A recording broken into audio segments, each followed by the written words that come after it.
Hey, welcome back to our 2022 video series here for the Lighthouse Church during our fast.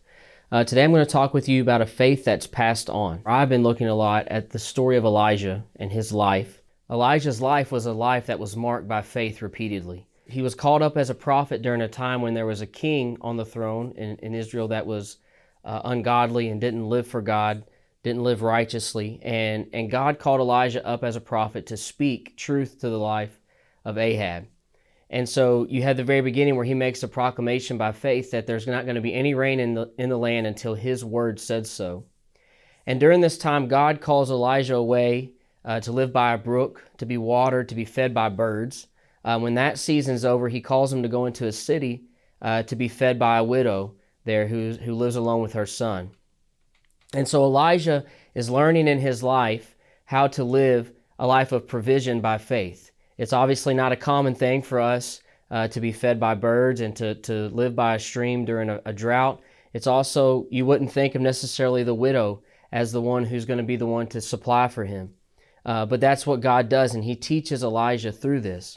But what's really cool is when he meets the widow, he also then teaches her that if you'll do this, God will provide for you and provide for your son during this drought. And you'll have everything that you need until the drought comes to an end or until the rain comes back. Elijah's learning this principle of what it is to be provided for by and walk by faith in that.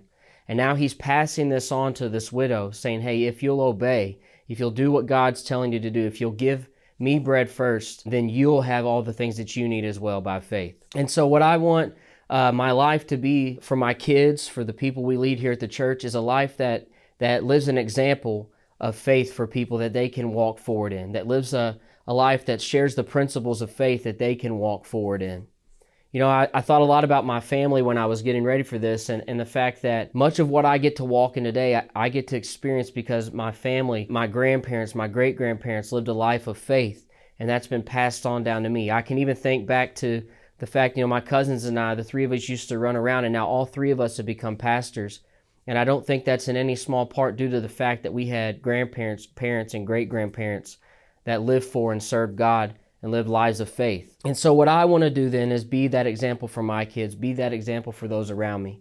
And I think if we're living any kind of faith that's going to honor God, it's going to be a faith that we desire to live in such a way that's going to pass on to the next generation. My hope is that as you go through this time of fasting is that you'll have that in mind and think, I want to live a principled, grounded example of faith in my life that the next generation can piggyback off of me. Hey guys, thanks for joining us today as we continue our series through the 2022 fast here at the Lighthouse on encouraging your faith. You can find these videos on our Facebook page or our YouTube channel, and we hope that you'll like and share these with your friends.